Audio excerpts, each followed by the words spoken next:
Hermana, bueno, primero que todo, darle la bienvenida. Nosotros somos Academia Editorial Mactaba, hacemos trabajo de DAWA aquí en Colombia, intentamos publicar muchos libros y nos enfocamos mucho como a intentar hablar sobre el conocimiento, sobre cómo aprender, sobre cómo estudiar. Hay muchos mitos sobre muchas cosas, entonces tratamos de dar la mayor información posible, tanto a musulmanes como a no musulmanes, para aclarar estas cosas.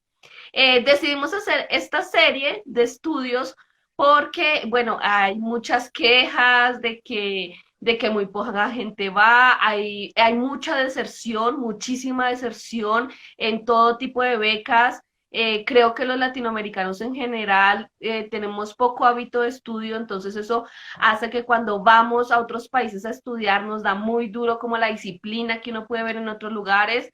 Mi esposo y yo estuvimos estudiando en Egipto y durante 3 años. Y el propósito de esta serie es hablar un poco con las personas que han vivido la experiencia como usted y motivar a nuestros hermanos a que estudien, a que salgan del país, a que aprovechen buenas oportunidades que existen y que a veces se desperdician porque no hay candidatos para que conozcan otros horizontes, ¿no? No solamente estarnos en nuestros propios países.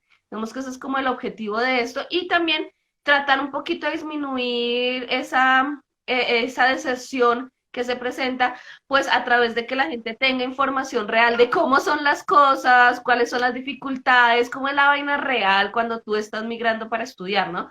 Porque hay muchos sueños que a veces son un poco rosas, pero la realidad puede llegar a ser un poco dura en contraste y pues la gente termina rindiéndose. Entonces ese es como el objetivo general de estas charlas.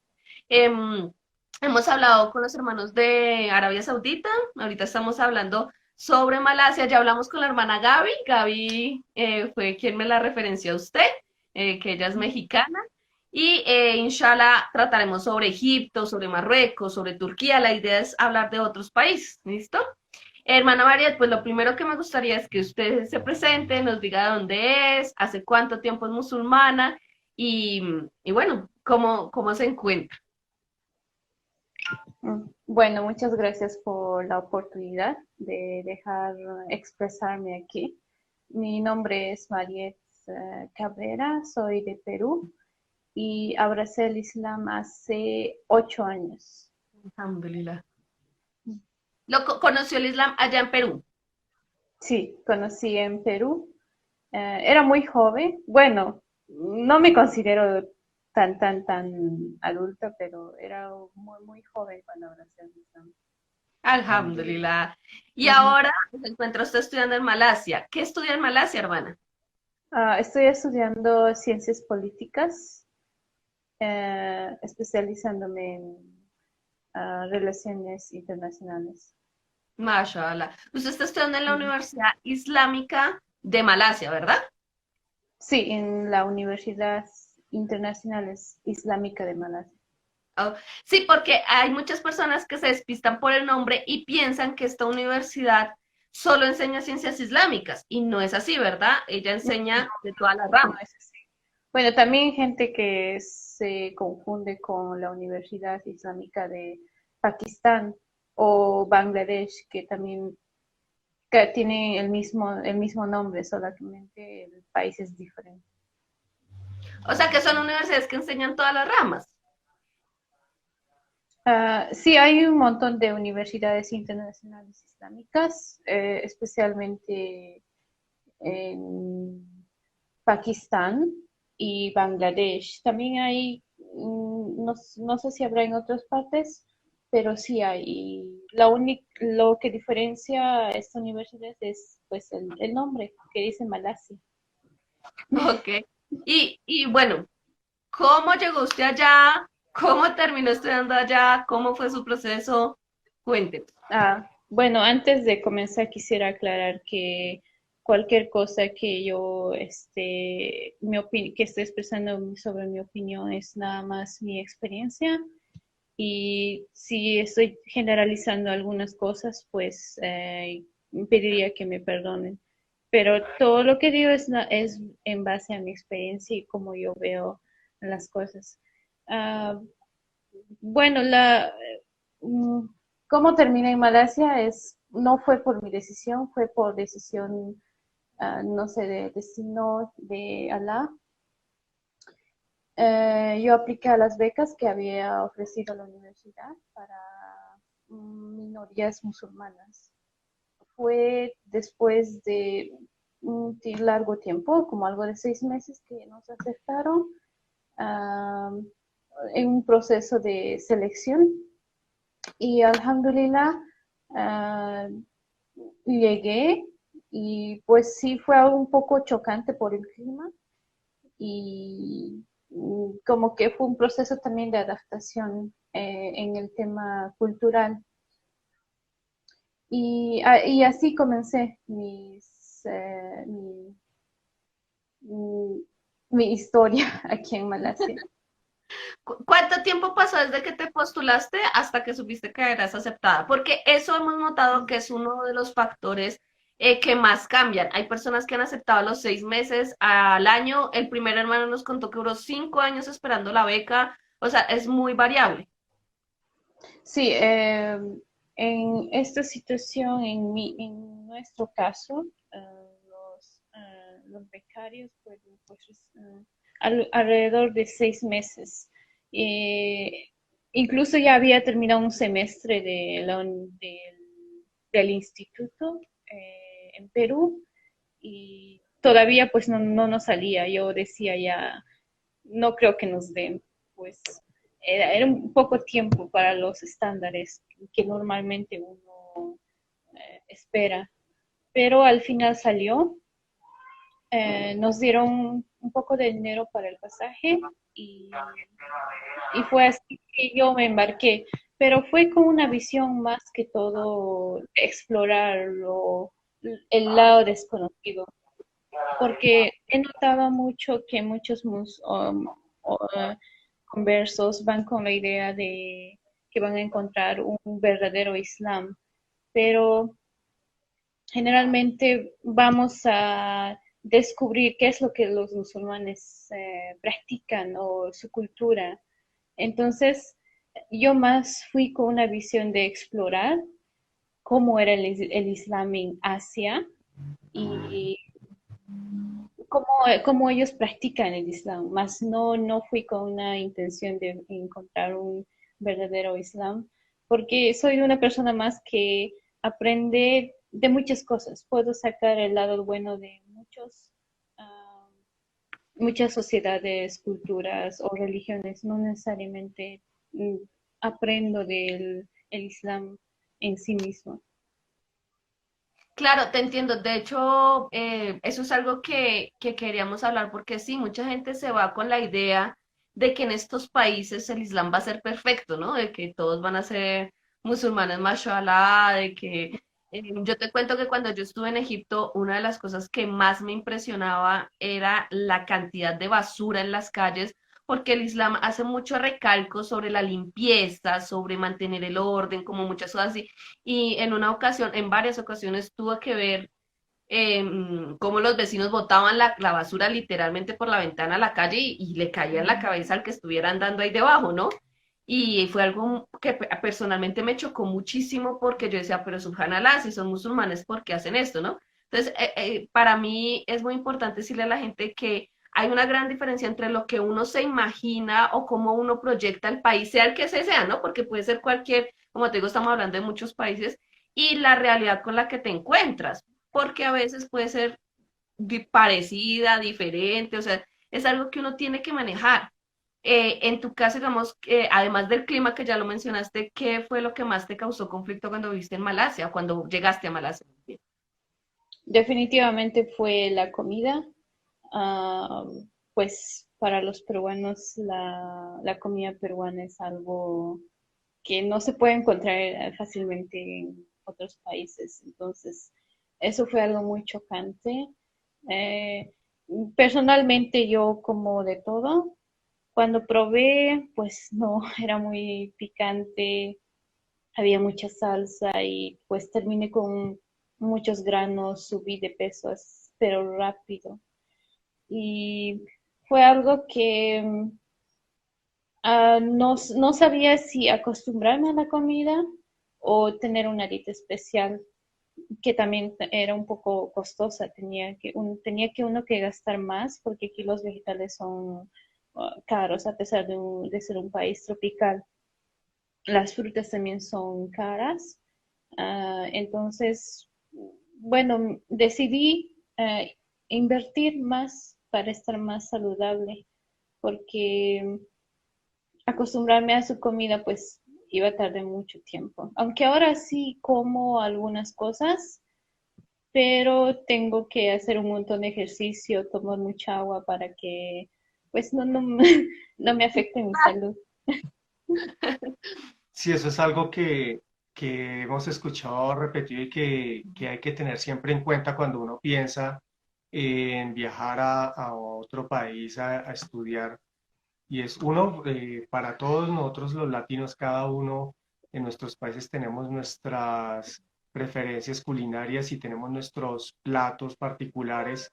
La cocina latinoamericana es muy variada y muy rica y somos también muy apegados a ella. Entonces, cuando llegamos a otro país, los sabores, las preparaciones son distintas, pero aparte de eso, encontramos lo que tú dices, las dietas son tan diferentes que nos pueden alterar mucho nuestro organismo. Nosotros también, por ejemplo, en Egipto subimos mucho de peso porque había muchas harinas y muchas grasas, pero además sentíamos que la comida no nos alimentaba igual, no nos daba el mismo aporte de nutrientes. Entonces, nosotros en nuestra estancia ya tuvimos todo el tiempo que estar tomando suplementos vitamínicos porque los alimentos de allá sentíamos que no nos aportaban lo mismo y entonces sentíamos más cansancio, sentíamos más sueño. Fue complicada esa parte de la alimentación. Bueno, hermana, y por ejemplo, ahorita que dices lo del dinero, que es importantísimo cuando uno está en otro país solo, sin apoyo de su familia, sin muchas cosas. Cuéntame, Gaby me decía que las becas allá tienen una particularidad, es que son distintas para cada persona, que a cada una de ustedes, las que se han ganado la beca, digamos que les ofrecieron cosas distintas. En tu caso, ¿qué ofrecía la beca? En tu caso, ¿qué te dio la beca?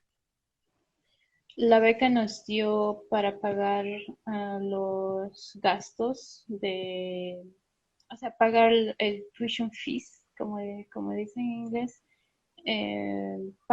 Pagó también el dormitorio donde vivimos en la universidad. Nos dieron un poco de dinero para sustentarnos, para comer y nada más. Pues algo extra de ahí, como la visa, ropa o materiales que uno puede necesitar, tiene que cubrir por sí mismo. Por ejemplo, no me nombras el pasaje lo cubriste tú, porque el pasaje Ah, de acá ya es bastante el, costoso. sí, es bastante caro. El pasaje dieron una cantidad de dinero para ida y vueltas, como decía, y entonces uno tiene la oportunidad de pedirlo cuando uno quiere, si cuando uno llegó o cuando uno se va. Mm. Um, la cantidad, eh, ay, no me acuerdo la cantidad de verdad, pero los que se han graduado ya han pedido y, y pues es nada más. Ah, bueno, pero claro, porque es que el pasaje es algo que nos interesa mucho porque es bastante costoso. Y también las vueltas de la visa. Gaby me decía que en México fueron muy fáciles porque realmente fue como llevar los documentos y se la hicieron y ya. En cambio, por ejemplo, contábamos en una ocasión que mi esposo perdió un viaje a Arabia Saudita porque no se pudo sacar la visa. Y conozco de personas que han perdido viajes por visas, ¿no? ¿Cómo te fue a ti con los trámites? ¿Cómo es hacer trámites desde Perú? ¿Hay embajada de Malasia en Perú o algo así? Aquí en Colombia hay embajada de Malasia y el embajador es musulmán, mashallah, y es muy buena persona, ha ayudado a muchas personas que han necesitado ir allá. No sé cómo sea en Mm. tu país, cómo te fue con esa experiencia de los documentos. El tema de los documentos, mm, es que Perú también es un país que tiene mucha burocracia y Habían documentos que sí me tomó sacar como una semana, porque generalmente te deberían dar en el mismo día o en 3 días, que ese es el estándar, pero a veces te dan en una semana. Y, pero de ahí de mandarlas no fue difícil porque nos pidieron mandarlas escaneado, entonces eso fue algo muy Ah, que nos hicieron la vida, como decir, fácil. Eh, pues, tuvimos que pagar para aplicar como algo de $100. Bueno, que para la moneda de ahí es como 400 ringgits. Um, pero no es tanto, o sea, es algo, es solamente para internacionales. Y como que éramos también un caso muy especial, éramos minorías musulmanas, es por eso también que nos dijeron que enviemos por escaneado. Generalmente cuando uno aplica por una aplicación normal de independiente, pues uno tiene que enviar sus documentos por courier. sí que es bastante costoso además, Costoso, ¿no? sí. Mandar esos Y, documentos es carísimo. ¿cómo fue la aplicación? ¿Fue a través de internet la página o tuvieron que ir a la embajada? ¿Hay embajada de Malasia en Perú? ¿Cómo fue eso de la aplicación? Uh, por los documentos no tuvimos que, bueno, al menos en mi caso, para poder certificar mis certificados, no tuve que ir a la embajada, solamente hacerlo en las sucursales del Ministerio de Relaciones Exteriores y nada más. Pero en caso para poder viajar a Malasia, que para estudiantes uno tiene que obtener el Special Pass, un pase especial nada más para ingresar. Ahí sí tuve que ir a la embajada de Malasia en Perú y solicitar ese pase especial. Bueno, te piden documentos como tu cuenta bancaria, el ticket, ah, el, la carta donde la universidad dice que vas a estudiar. Entonces, en base a eso te dan ese pase especial que cuesta como $32. Y, y cuando uno llega a Malasia, presenta ese pase especial. Entonces, ahí, y cuando le dejan ingresar, tiene que hacer un nuevo proceso para obtener la visa, recién la visa de estudiante. Y la Estando visa de allá, estudiante, estando allá sí, hacen la... Ah, tiene que hacer un nuevo medical checkup. Es un que dura chequeo. como, sí, es un poco más burocrático también, porque te tienen que hacer los radios X, eh, te toman la sangre, la orina, es algo un poco más específico y dura como una semana, algo así. Entonces, y entre presentar muchos papeles, ir en diferentes oficinas, uno se pasa una semana nomás ahí. Y, Así que, y después le dan la visa como en 3 semanas. Uno tiene que dar su pasaporte y ya pues, y tiene su visa que es renovable cada año. Y bueno, por la pandemia también ha cambiado mucho porque ahora uno, si es como que se está ya graduando, ya no le dan una visa de un año, sino el tiempo exacto en que uno se va a graduar. mm, Ah, ok. ¿qué posibilidades, ahorita que nombras eso, qué posibilidades hay de quedarse en el país una vez graduado? Hablábamos, por ejemplo, que en Arabia Saudita ya te gradúas y literal casi que te montan al avión para volverte a tu país, ¿no? Entonces no Sí, te dan visa es de lo trabajo, no hay oportunidades, entonces mm, no sé allá cómo sea. También es ah, así. sí, es lo mismo.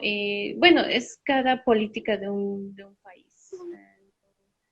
Pero sí, desde que ha comenzado la pandemia ha sido un poquito más fuerte incluso, porque antes de la pandemia, cuando pues a uno no le renuevan la visa y tiene que cancelar para graduarse Y Mm, ya, incluso afuera es difícil de conseguir un trabajo por el hecho de ser extranjero, porque las oportunidades son más para los locales.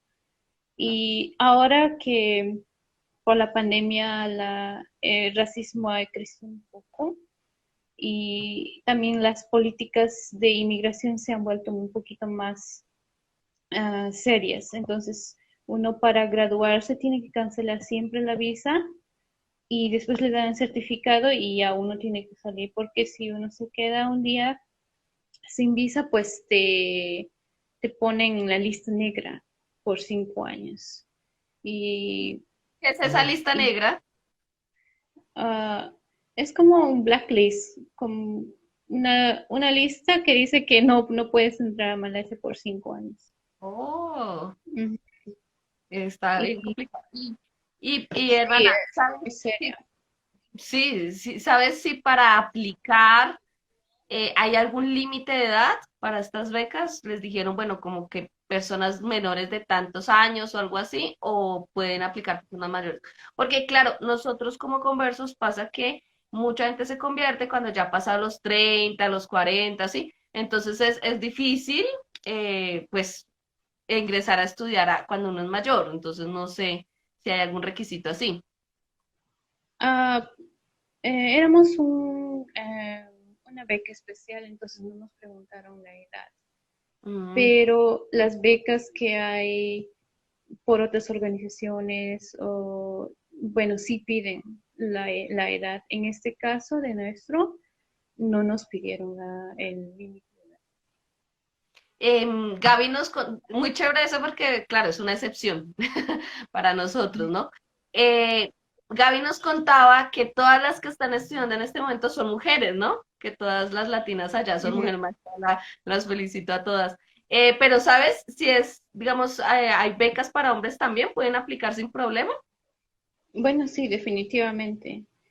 Teníamos un hermano de Colombia, ah, pero desafortunadamente por motivos personales tuvo que volver. Pero sí, la aplicación es para hombres y mujeres. Y también una pregunta que han hecho mucho. ¿Hay becas para parejas? ¿Sabes si la universidad tiene estadía para parejas? Porque yo sé que hay edificio de hombres y hay edificio de mujeres, ¿no? Pero ¿hay alguna posibilidad para parejas en Malasia? Ah, la verdad no lo sé, porque eh, a lo que vi, pues no hay apartamentos para parejas.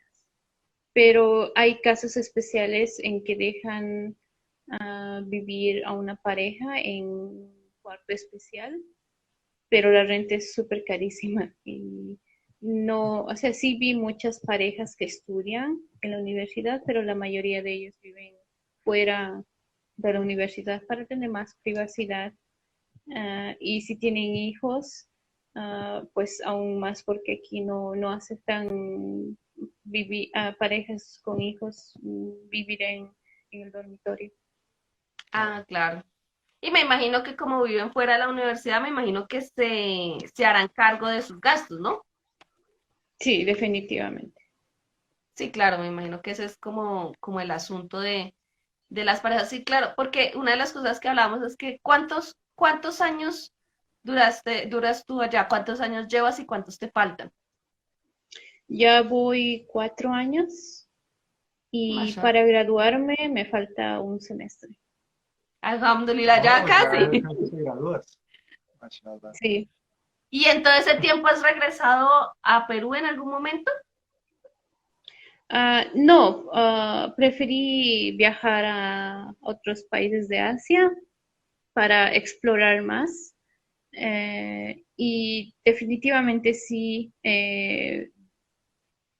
hice una buena decisión porque durante esos viajes aprendí más, conocí muchas personas, a pesar que no sean de la misma religión, y como que me ayudó a crecer más. Claro. Bueno, y cuéntanos, entre los muchos mitos que hay sobre Asia, es que Asia es peligrosa para las mujeres solas, es que hay países en donde no pueden viajar solas. Hay muchos mitos al respecto de una mujer viajando sola por ciertos países de Asia. Cuéntanos un poco tu experiencia de primera mano allá.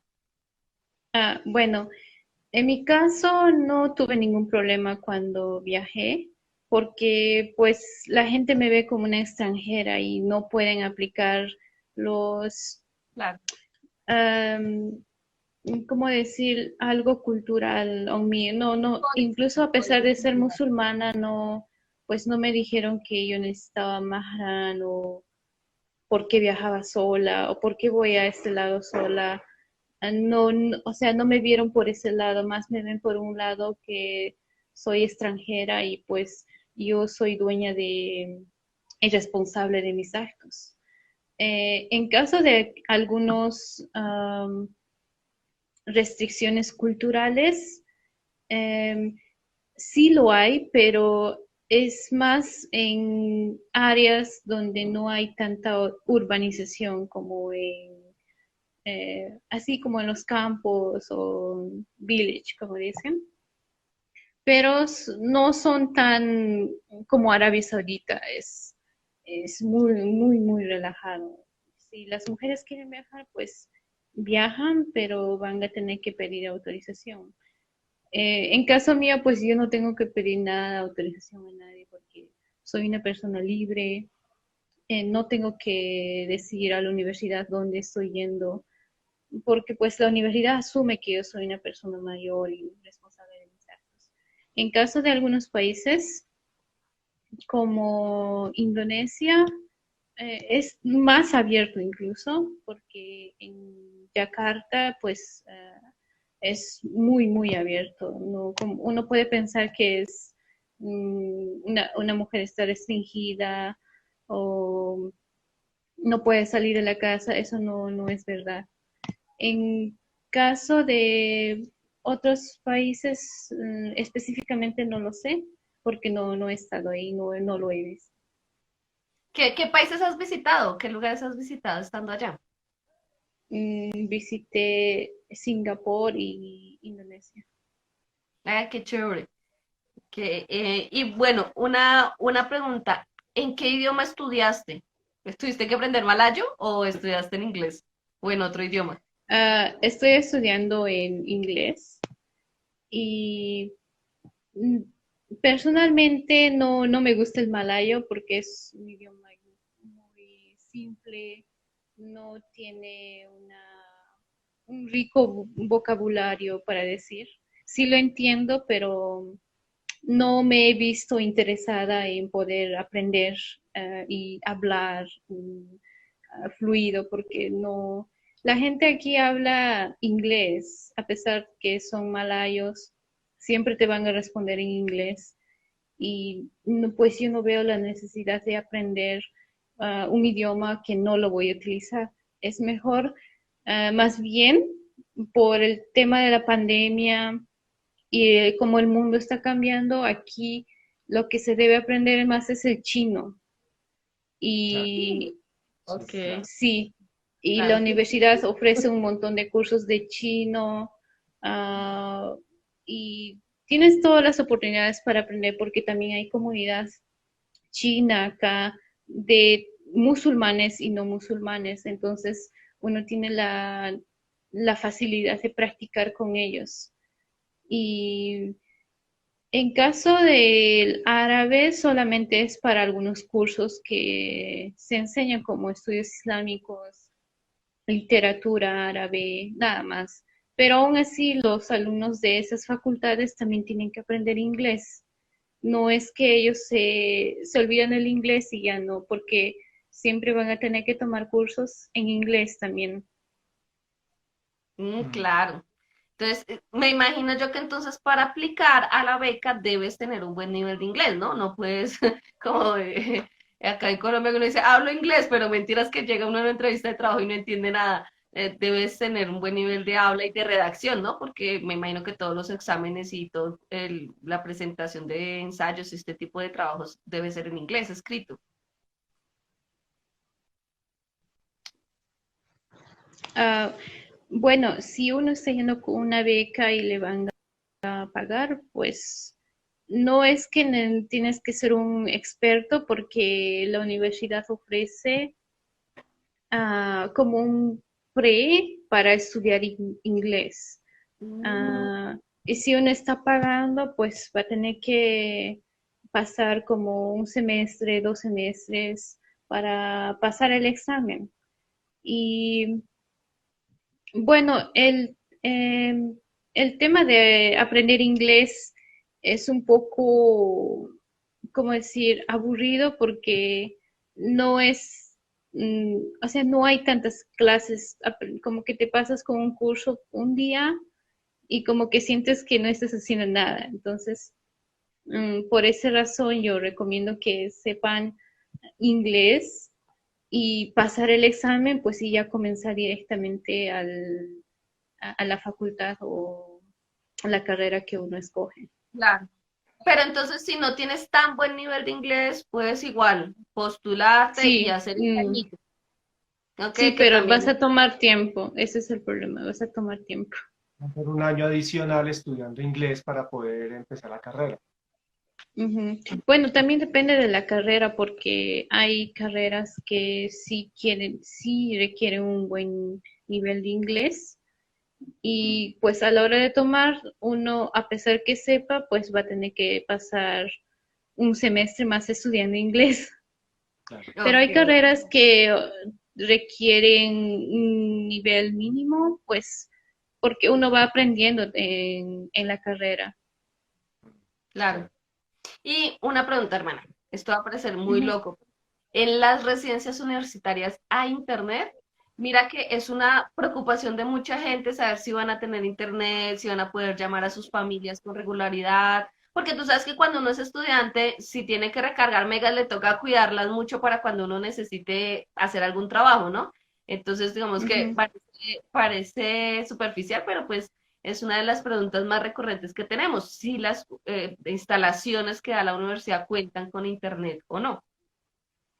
Bueno, sí hay internet aquí porque al momento de pagar los costos de la universidad incluye internet.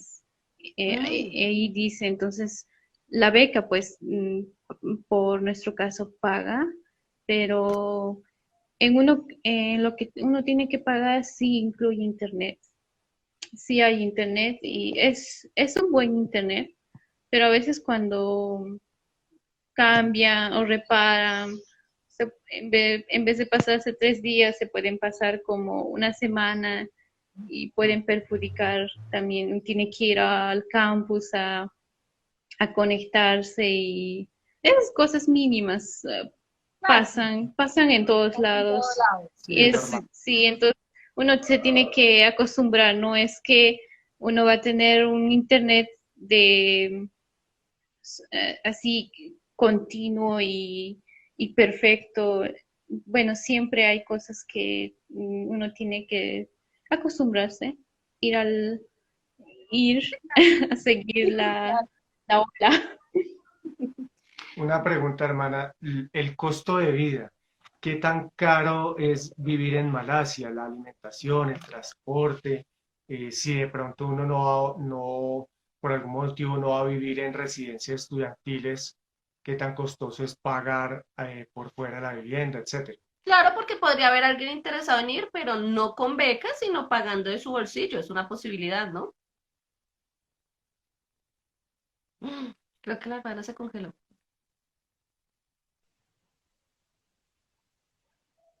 ¿Aló? Aló, Aló, ya, te escuchamos. ahora No, no sí. te estamos viendo, pero te escuchamos, no te preocupes. Ya, Ah, ahora sí. podría repetir la pregunta porque el internet como que no, Sí, como está que se como, paró, no escuché. no hay problema, hermana. Sí, es sobre el costo de vida en Malasia. ¿Qué tan costoso es la alimentación, el transporte? Y si una persona, pues por un lado, para una persona becada, de todas formas, uno por más becado que esté, uno tiene que pagar ciertas cosas. Y si una persona viaja no becada, sino por su cuenta, ¿qué tan costoso es, por ejemplo, pagar una habitación o un apartamento? Ese tipo de cosas. Am, el, El costo de vida es un poco caro, sí, comparado con otros países vecinos como Indonesia, Tailandia o Vietnam. Comparado con esos países, sí es un poco caro. Y para poder uno trasladarse como estudiante, porque yo le digo desde un punto de estudiante, pues tiene que tomar el bus, que no es caro. El gobierno aquí ofrece mm, tarjetas de estudiante para el transporte, que es un 50% de descuento. Entonces eso hace más fácil.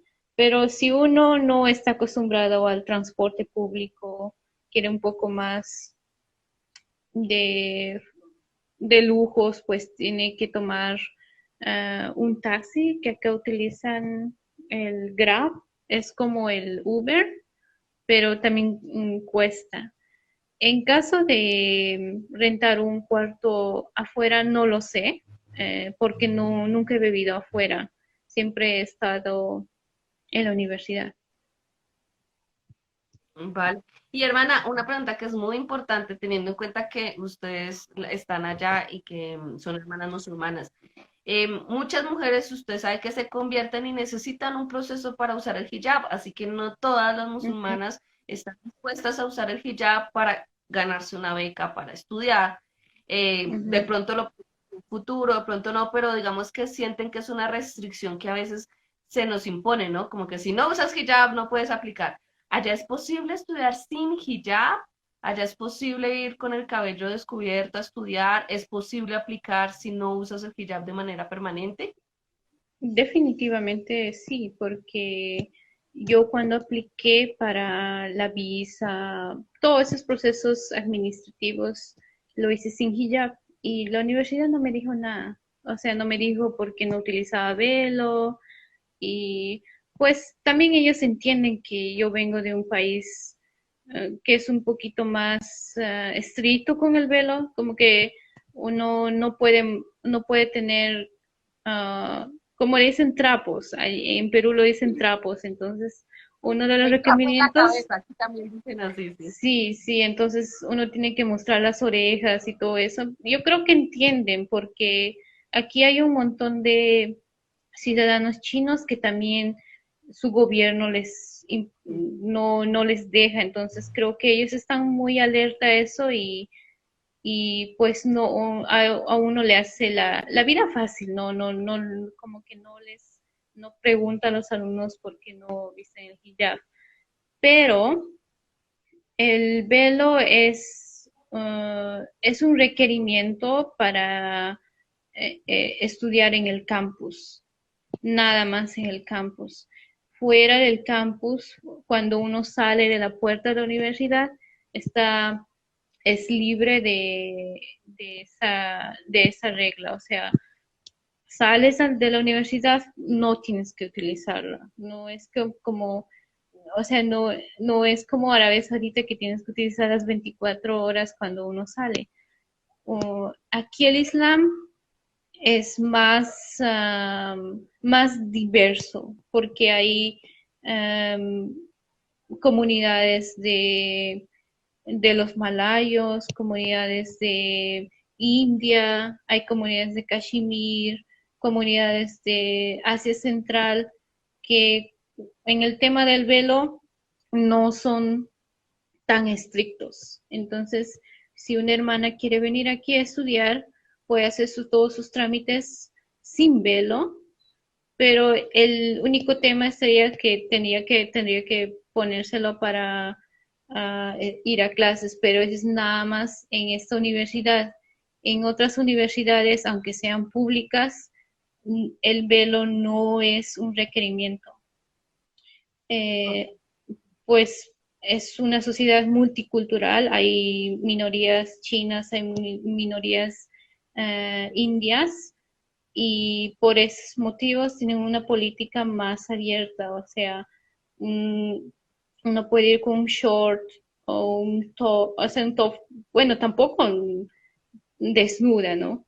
Sí, Pero es más abierto. Solamente en mi universidad es la única universidad que una mujer tiene que vestir el velo, pero aún así hay muchas hermanas que no lo visten y pues se sacan afuera y no hay ningún problema, la universidad no le va a decir por qué te sacaste el velo afuera. Ok, sí, porque bueno, digamos, inclusive para sacar nuestros documentos es complicado a veces sacarlos con hijab, que es una lucha que tenemos pendiente ahí en muchos países, ¿no? Pero, por ejemplo, el Ujú. pasaporte, tú no puedes aplicar a una visa en Arabia Saudita con el pasaporte si no tienes hijab, por ejemplo. Es así de simple. En Mm, el caso de los pasaportes, cuando uno va a pedir visa religiosa o visa para el Hajj o visa de estudios, no se puede. En cambio, pues lo que tú dices, si tú tienes tu pasaporte sin hijab, te puede ser útil mientras pues gestionas interiormente si quieres salir con hijab o no los documentos, ¿no? Porque yo personalmente como mujer pienso que eso es también, o sea, un proceso de identificación. No es tan fácil uno sacar su cédula en todo lado, en la cédula de la colombiana, y tener hijab y eso no mm. es. Pero también es muy difícil cuando, por ejemplo, yo que ya vestía el hijab y tenía mi cédula sin hijab, entonces inclusive me pasaron cosas muy desagradables como que, ay, pero qué lindo pelo tienes, ay, no sé, porque claro, se te veía el cabello en la foto de identificación, ¿no? Entonces, ay, pero ¿por qué se tapa el pelo si lo tiene tan lindo? Y no, ¿para qué me dices así? Sí, porque son cosas que suceden, ¿no? Pero muy chévere la información. Yo personalmente, hermana, le digo a las hermanas, creo que Malasia es una muy buena plaza para nosotras como mujeres, pensarnos estudiar allá. Y no solo ciencias islámicas, ¿no? Inshallah, que en un futuro haya una hermana que se anime a estudiar allá para ser sheja, para ser álima, para hacer alguna de estas cosas, pero también cualquiera de las otras ciencias del conocimiento me parece que funcionan igual. Sobre eso te quería preguntar, bueno, tú estudias ciencias políticas, Ujú. digamos, ¿hay alguna posibilidad que igual uno se estudia otra materia, de pronto pueda igual ver, no sé, materias de historia islámica o de pronto ir a la mezquita, aprender Corán o, si me entiendes, como que no te vas a meter a estudiar ciencias islámicas, pero de pronto si quieres adquirir algo de conocimiento centrado en el Islam, ¿hay posibilidades de hacerlo? Aunque no pertenezcas como a esa Ah, facultad.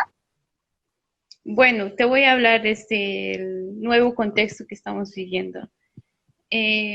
Para comenzar, las clases aquí son en línea, no están aceptando Ah, ok. alumnos internacionales que vengan bueno, hasta que la pandemia se controle. Pero como decir que se controle, pues no, nadie sabe, solamente Allah sabe cuándo eso se va a controlar. Y los alumnos que están acá en Malasia, es como que estamos un poco de presión por el tema de que hay muchos casos importados y aquí ven a un extranjero como si es el único que se puede infectar y el único que trae el virus. Entonces, por esos temas, yo recomiendo personalmente, de acuerdo a mi experiencia, es mejor estudiar en línea. Si uno quiere aprender Islam, es mejor que lo haga en línea, pero si uno quiere venir aquí a descubrir otras realidades, aprender cómo los musulmanes viven o descubrir otras culturas como la cultura china, la india, cómo viven acá desde un punto más sociológico, antropológico, bueno, sí, yo lo recomiendo porque uno aprende mucho de vivir con otros, con otras realidades. Uno eh, incluso viviendo con no musulmanes, uno aprende más también. Y de esa parte yo sí recomiendo aprender el chino, que es una sociedad muy única también. La comunidad india también es una sociedad muy única, que uno aprende también mucho de ellos. Pero venir a estudiar Islam, para ser sincera, uno no viene a estudiar Islam, sino ah, viene a ver cómo los musulmanes practican el Islam. Y hay cosas que pues son contrarias al Islam. Bueno, yo no quiero decir que no quiero ofender a nadie. Ah, pues de acuerdo a la lógica que uno sigue, pues podría estar fuera del Islam. pero ese tema yo no lo juzgo, pues ese es mi punto de vista, como yo lo veo. Y Vale, aparte de esto, que hay muchos cursos en línea que ofrecen para estudiar el Islam, que es como que no, o sea, no tiene que estudiar la cultura incluido. No sé si me dejo entender. Por sí, claro. ejemplo, aquí los cursos que uno toma para estudiar el Islam están un poquito más ligados a la cultura y al pensamiento ah, del, como del imán o el mazhab que uno sigue. Entonces, um, es como un Islam, solamente una parte del Islam. Uno no aprende el todo, excepto una, ¿cómo decir? Mm, la vista entera del Islam. Es así. Entonces, yo creo que para estudiar Islam uno tiene que estudiar de su parte también, no solamente seguir un currículum que también puede estar politizado y, y es por eso que yo recomiendo personalmente que, que aprendan árabe primero para poder Sí. acceder a algunos textos. Bueno, no, eso no quiere decir que es un árabe súper avanzado, un árabe así académico. O sea, puede ser un árabe para leer, para entender el Corán, que es lo más importante. Entonces ahí uno puede comenzar su camino y descubrir más el Islam. Y fue así yo también que yo descubrí más el Islam, porque cuando tomaba los cursos, porque yo tengo la oportunidad también de tomar cursos islámicos, a pesar de ser una alumna de otra de ciencias políticas, y pues noté que no abarca mucho del Islam y sentía como que no es, no es lo que yo estoy buscando, quiero más. Entonces tuve que estudiar por mi parte, ir a otros sheikhs, ir estudiar con diferentes sheikhs, y entonces uno así nota la diferencia, o sea, se ve expuesta a a muchas opiniones. Entonces, en base a eso, uno escoge qué opinión seguir. Entonces, así que uno también crece. O sea, si estás expuesta a muchas opiniones, tienes más opciones. Entonces, como que tu Islam se hace más fácil. Y Sí, claro. esa es mi recomendación. Eso es muy importante que lo digas porque nosotros les decimos mucho a las personas, ustedes no pueden esperar a ganarse una beca en Malasia o en donde sea para estudiar el Islam. Ustedes, alhamdulillah, hoy en día es muy fácil, hay cursos en línea. Si usted conoce el inglés, tiene un montón de información a su mano. No es como hace 30 años que si no te mandaban una carta tú ni sabías cuándo empezaba el Ramadán. No, hay cosas que hoy en día son muy fáciles y que no podemos esperar a estar al otro lado del mundo o a viajar o a cruzar el océano para aprender Islam, porque eso es una responsabilidad propia, ¿no? Y no todo el mundo tiene la misma disposición de estar 4 o 5 años por fuera.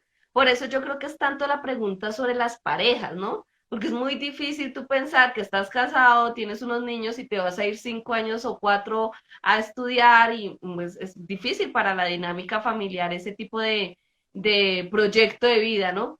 Bueno, hermana, no sé, ya no tenemos más preguntas en el tintero, ya las he ido, bueno, la pregunta de si están abiertas las convocatorias, Gaby la vez pasada nos decía que en este momento no, por la pandemia, que no se sabe cuándo se van a abrir porque pues por la situación nadie sabe cuándo va a acabar, como lo dijo la hermana, solo a la saben y es muy difícil, digamos, asegurar que en un año, en dos, pero no sé si tú sepas si hay posibilidad para los latinos de seguir, de ir allá, si hay proyectos de llevar más gente. Alhamdulillah, ustedes han hecho un gran trabajo, se han graduado, han sido juiciosas en estudiar, alhamdulillah, han dejado nuestro nombre como latinoamericanos en alto en la universidad. No sé si sabes si hay planes para abrir, porque yo sé que fueron becas especiales, ¿no? Fueron becas que se abrieron únicamente en un momento y saber si si hay posibilidades de que en algún momento se vuelvan a abrir. Mm, Bueno, al menos en los 2 años que viene, no creo que haya becas, incluso para malayos, incluso, porque aquí generalmente los malayos toman como un loan, o sea, del gobierno, ¿Listo? y pues pagan después de graduarse cuando tienen un trabajo. Y es un poco conseguir para ellos también una beca y por el tema de la pandemia es muy, muy difícil conseguir una beca, incluso para un máster. Es que estamos ahorita en cuarentena, en una segunda cuarentena. Y pues no, o sea, en mi propia opinión, no creo que acepten alumnos internacionales hasta que esto se controle y pues todas las clases van a ser en línea. Incluso si uno consigue una beca, va a tener que estudiar en línea, no, o sea, no. Y además que también Malasia ha puesto en la lista negra a muchos países latinoamericanos, incluido el Perú, Colombia, Estados Unidos, por los casos que tiene. Entonces, incluso si uno como estudiante quiere venir acá, es imposible. Entonces, yo, yo les recomiendo que no pierdan su tiempo, estudien en línea, porque eso es lo nuevo. Incluso yo estoy estudiando en línea y ya seguir así, porque uno nunca sabe cuándo esto va a cambiar y nunca sabe si vamos a retornar a clases en físico. Ah, bueno, hermana, pues muchísimas gracias.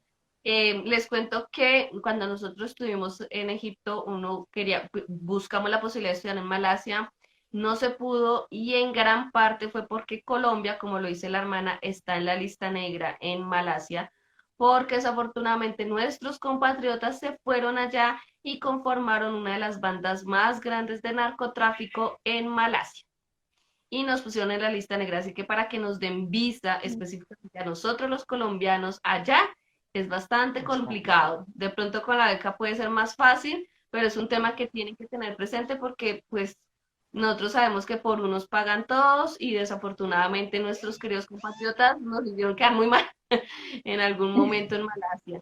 Entonces nos tienen bastante restringida la entrada para que las personas que tengan interés en ese país sepan pues de esto es algo que tenemos especial para los colombianos, que es muy negativo, pero que pues bueno, toca afrontarlo porque no tenemos nada más que hacer. Subhanallah, cuando estuvimos en Egipto también capturaron una banda de 3 colombianos que integraban una banda, lideraban, no la integraban, la lideraban, la banda de narcotráfico en Cairo. Y de hecho hace poco nos llegó la noticia también de otro par que atraparon en Arabia Saudita. Entonces, pues a veces hay países que toman políticas muy duras para con nosotros y pues sus razones tienen, ¿no? Tampoco es que sean de gratis. Bueno, hermana, no sé si quieres agregar algo más, si quieres profundizar en algo. Ya estamos en la recta final de esta entrevista. Bueno, no, agradezco por la oportunidad que me das para poder expresarme aquí y decir a todas las hermanas que ya no esperen ir a otros países musulmanes porque ahí uno no aprende Islam, uno tiene que descubrir el Islam. Entonces, ese es mi único mensaje. Gracias. Gracias, hermana. De verdad, te agradecemos muchísimo el tiempo que te tomas. Te agradecemos mucho la opinión porque es cierto, es en gran parte cierto, y nosotros tenemos que aprender a ser críticos con lo que aprendemos, ¿no? Tenemos que aprender a ser críticos con lo que nos dan como conocimiento, y lo que tú dices es cierto. Muchas veces hay contenidos politizados que también tenemos que distinguir, ¿no? También tenemos que aprender ese tipo de cosas y saber distinguir en ese sentido. Bueno, a todos les damos muchísimas las gracias. La próxima semana, el viernes, vamos a tener una entrevista con la hermana Daniela. Daniela estudió en Malasia, pero hoy en día se encuentra en Turquía. Entonces vamos a hacer un tránsito así de Malasia a Turquía a través de la experiencia de Daniela, que también Mariet la conoció y que ahora nos voy a contar un poquito más sobre Turquía, perdón, sobre Malasia y también sobre Turquía, que es otra buena plaza para estudiar para nosotros los latinos. Hermana, muchísimas gracias, que Allah le recompense su tiempo y su disposición, que la colme de bendiciones, que la proteja mucho en esta situación que estamos viviendo, que le facilite sus asuntos, hermana. Salam alaikum. Gracias, Amin. Wa alaikum salam. Muchas gracias, hermana. Barakallahu fik. Salam alaikum.